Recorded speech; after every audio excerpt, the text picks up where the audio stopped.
My sons will never play with dolls.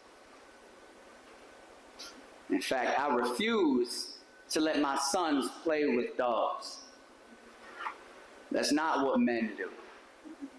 Men are supposed to be leaders, protectors, providers. How do I expect him to be the head of a home when he's steady tending to a house made of plastic? I refuse to let my sons play with dolls. If I ever catch him with a Barbie, a Bratz, a Polly Pocket, or Cabbage Patch, I swear my right hand to God, I will set him straight, knowing that is not how God intended for us to act. I said I refuse to let my sons play with dolls. Because I don't want them learning what it's like to have ownership over a woman's body. Thinking that all women are born with strings on their back. That if you pull hard enough, they'll act how you want them to act, wear what you want them to wear, talk the talk, and walk the walk straight into a box that was never designed to hold the sound of a woman's voice, let alone her stretch marks.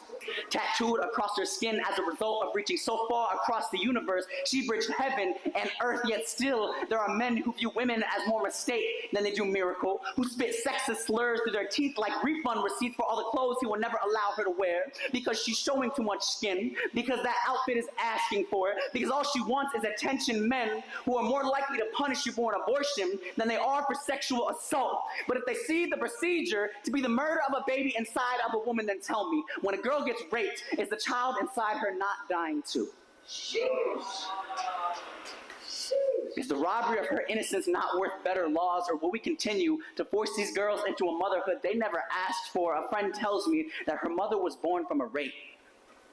And I ask how she's coping with that today, if she now has to look her mother in the eyes and wonder if she's able to see the blessing before she sees the trauma, or does she sit silent in sorrow whenever that train of thought crosses those battered borders in her brain? My mother tells me that she was 25 when she got her first doll, but that her first memory as a child was being beat by her father. And it hurts to know that, like so many other girls, my mother had to live her childhood backwards, being treated like a woman well before she was one, yet never taken seriously long after she became one, having to train her words daily until they were calloused, just so maybe what she says might be able to hold a little bit of weight. I hate that I have to use my platform to beat problems of political policies that are not mine to paint. So don't mistake this for spray can saviorism spread across the canvas of shit that's trending. Think of it more as my apology for every time I turned a blind eye on a woman just trying to be seen.